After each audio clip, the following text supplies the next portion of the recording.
Olá, bem-vindos ao programa Mundo Diplomático de hoje. E eu estou indo agora na Embaixada da Ucrânia, estou a caminho, onde vou falar com Anatoly Tkach, que é o encarregado de negócios, o embaixador atuante da Embaixada da Ucrânia, que vai contar pra gente sobre o cenário aí que ele vê hoje no país dele, sobre a guerra e sobre vários assuntos que envolvem hoje o conflito Rússia e Ucrânia. Conto com você aí. Muito obrigada.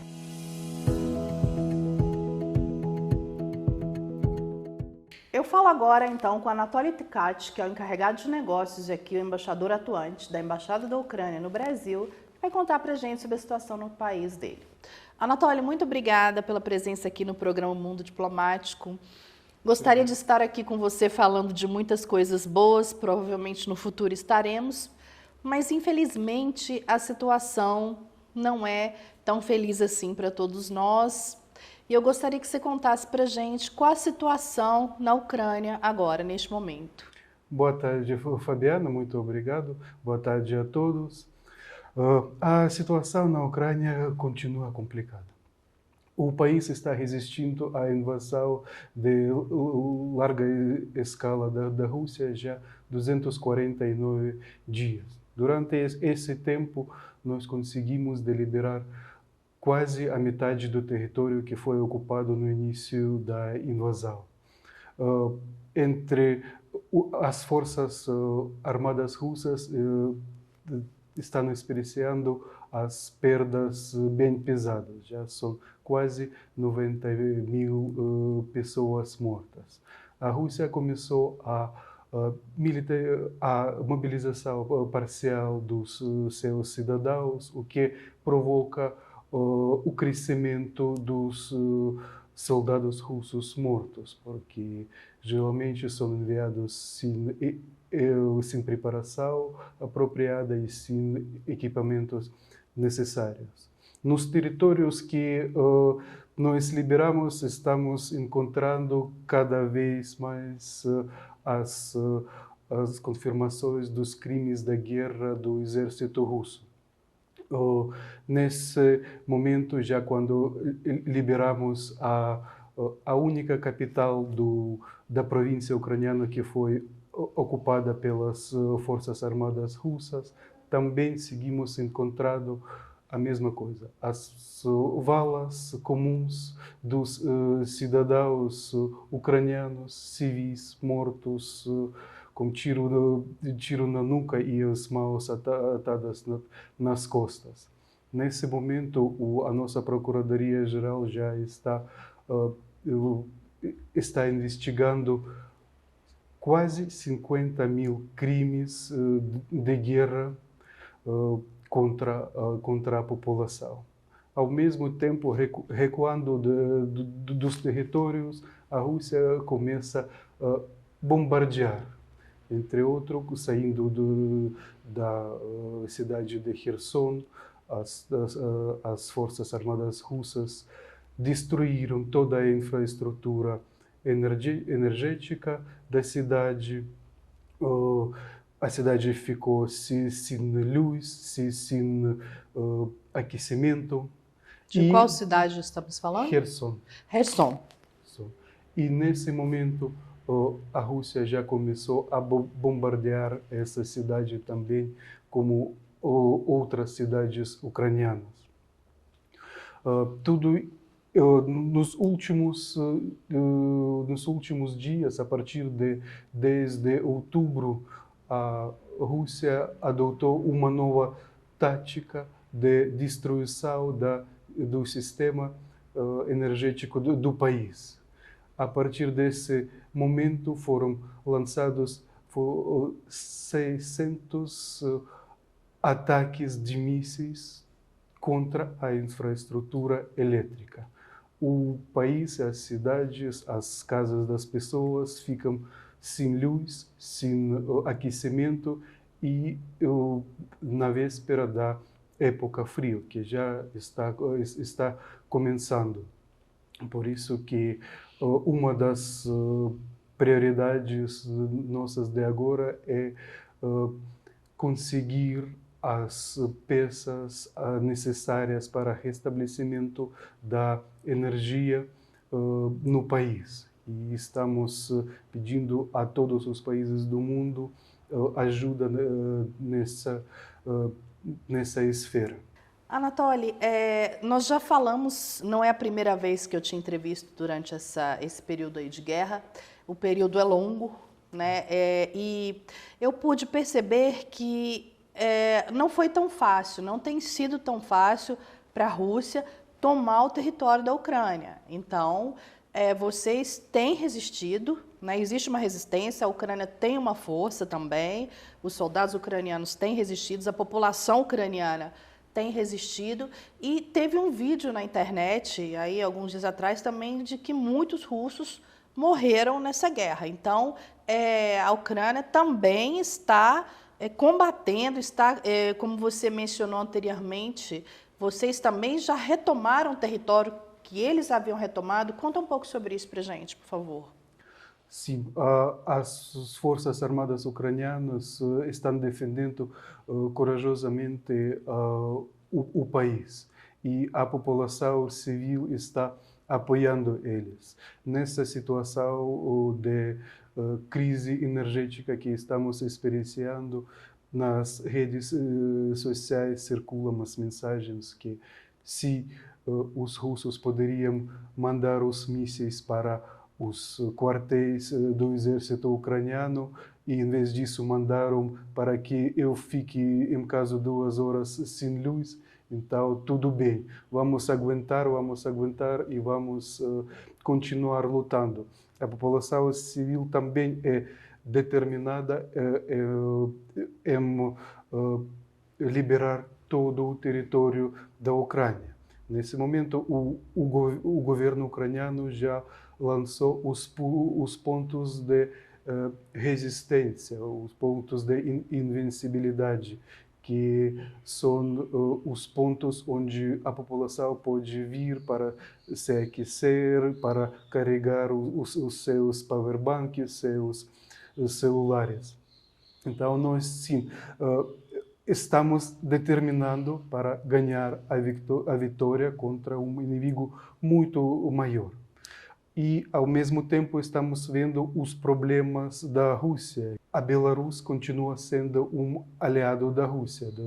Do território da Belarus foi lançado a primeira invasão.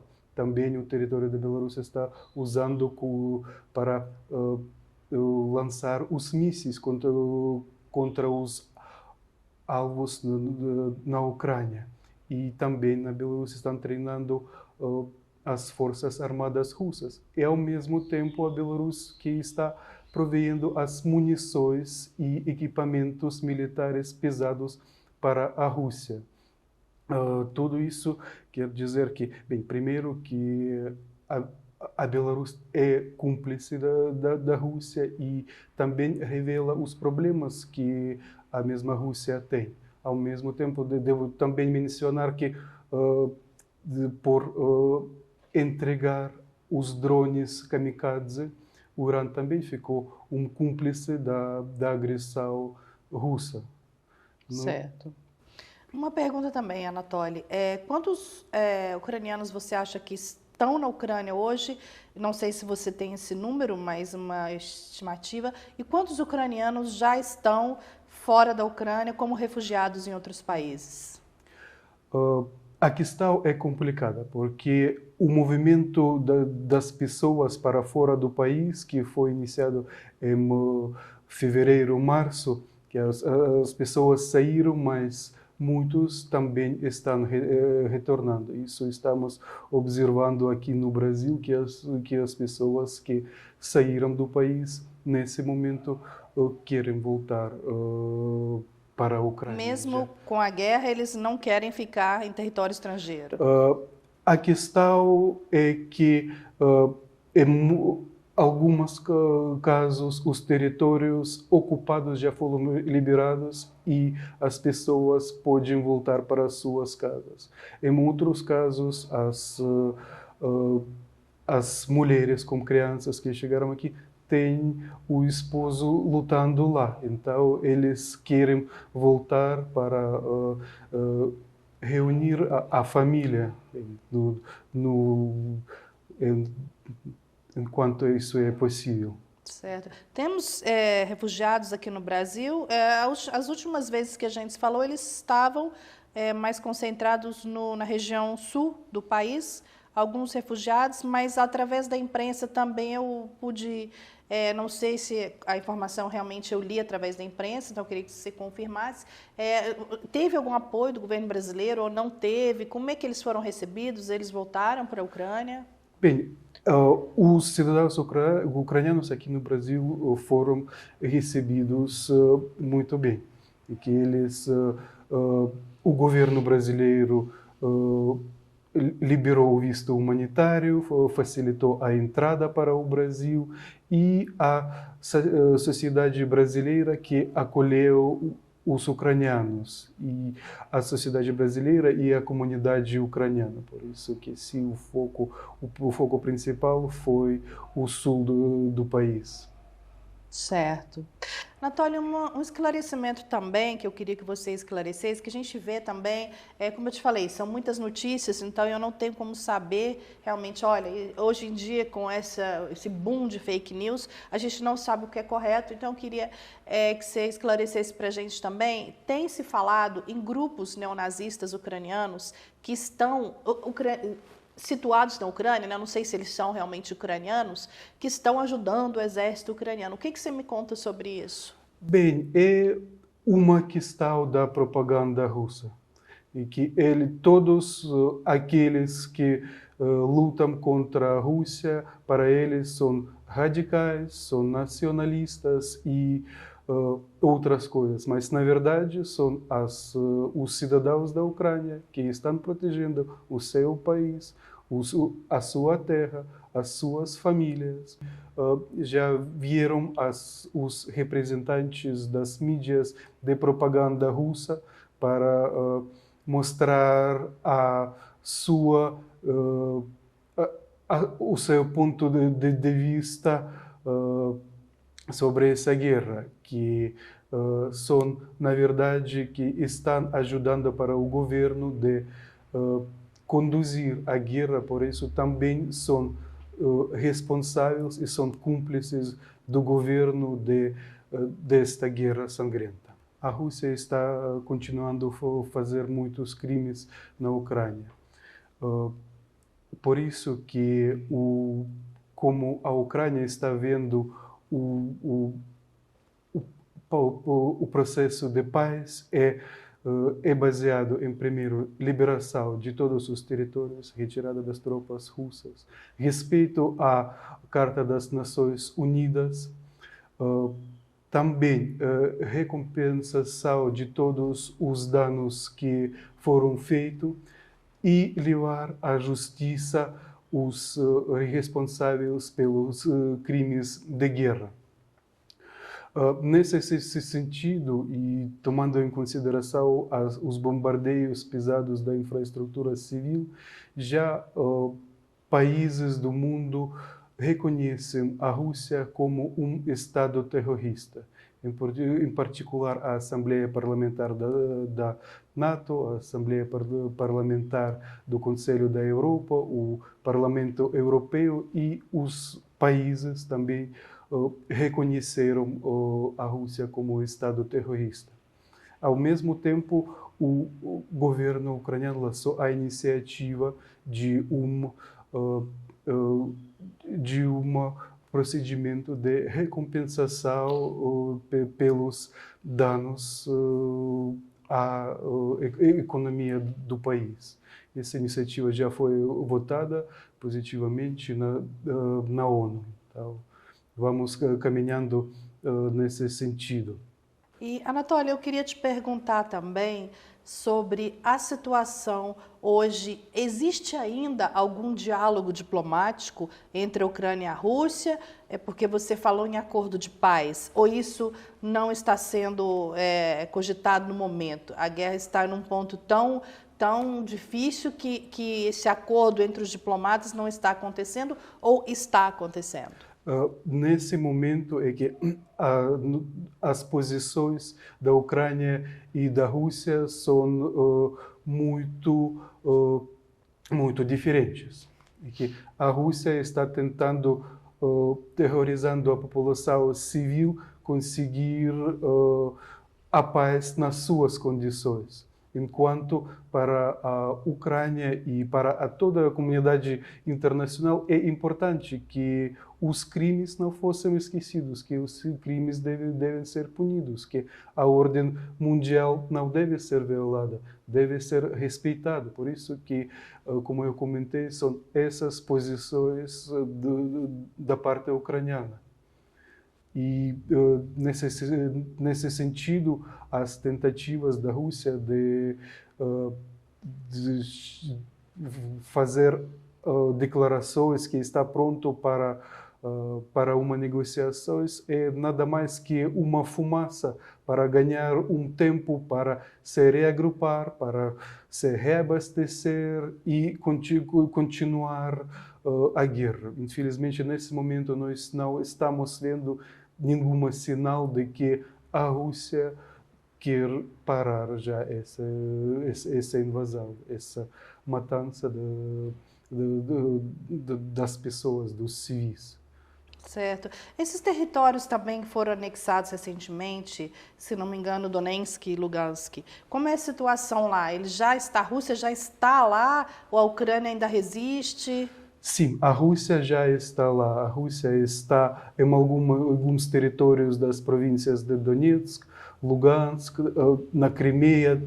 Também outros territórios estão temporalmente ocupados. Nesses territórios são os principais batalhas que estão acontecendo nesse momento. Donetsk, Lugansk, Zaporizhia, onde que eles estão deslocando as suas forças que foram retiradas da província de Kherson. Nesses territórios também estamos observando muitas violações do direito internacional, em particular a mobilização das pessoas nos territórios ocupados para lutar contra a Ucrânia. Na República de Crimeia, isso corresponde muito ao povo do tártaro de Crimeia, que pode ter um sinal de limpeza étnica. Também nesses territórios acontece que cada vez mais a Rússia está aplicando esforços para integrar na economia própria. Estão expedindo os documentos, estão introduzindo a educação segundo os padrões russos que visa a minar e eliminar a identidade ucraniana. Certo, é. E a situação em Kiev? Como você falou em educação, então as escolas estão abertas? Como está vivendo a população hoje, por exemplo, em Kiev? A população em toda a Ucrânia e mesmo na capital de Kiev segue esses últimos já mais de um mês, com cortes de luz, com falta de aquecimento. Por isso que isso é independente e com muitos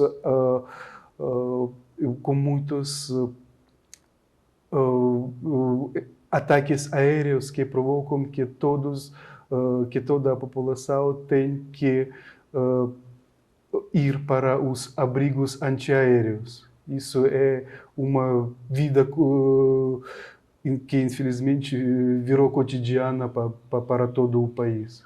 Anatoly, eu desejo que em breve a paz seja encontrada entre vocês, que a Ucrânia se desenvolva. Eu sei que aquela região é uma região importante que afeta um conflito, uma guerra naquela região, afeta o mundo todo. E deixo a palavra para você também, para suas considerações. Sim, eu gostaria também de mencionar a iniciativa de grãos da Ucrânia, que todos sabem que foi criado o corredor de grãos, mas... O que é o corredor de grãos? O assunto é que os portos da Ucrânia no Mar Negro foram bloqueados pelo exército russo, pela armada russa. E a ONU, a Turquia, a Rússia e a Ucrânia combinaram de abrir esse corredor para os grãos ucranianos, para que o mundo inteiro não sofra do mundo, porque muitos países do mundo estão dependendo de grãos ucranianos. Sim, ele começou a funcionar, havia uma tentativa da Rússia de bloquear o seu funcionamento, mas a ONU e a Turquia não permitiram, tá? Então ele continuou funcionando. Ao mesmo tempo, o presidente da Ucrânia lançou a iniciativa de grãos da Ucrânia, que se chamou, e convidou os países do mundo a participar dessa iniciativa para comprar os grãos para os países que mais necessitam dos alimentos. O próprio governo ucraniano, para esses fins, alocou aproximadamente 24 milhões de dólares, que esses navios têm como destino os países da África. Então, todos estão convidados para participar dessa iniciativa, que é de muita importância para os países que tem essa escassez de alimentos. Infelizmente, afeta, né? A situação afeta o mundo todo. Agradeço a sua entrevista, Anatoly. Tem algo mais que você gostaria de dizer para o nosso telespectador? Muito obrigado, Fabiana, pela entrevista. Foi muito prazer de conversar como espectador para dar essas informações atualizadas sobre a guerra na Ucrânia e as consequências. Eu que agradeço. Muito obrigada e torço sempre pelo melhor. Obrigado. Espero que da próxima vez, a nossa próxima entrevista, a gente possa falar de coisas boas, recuperação e desenvolvimento. Esperamos que sim. Obrigada.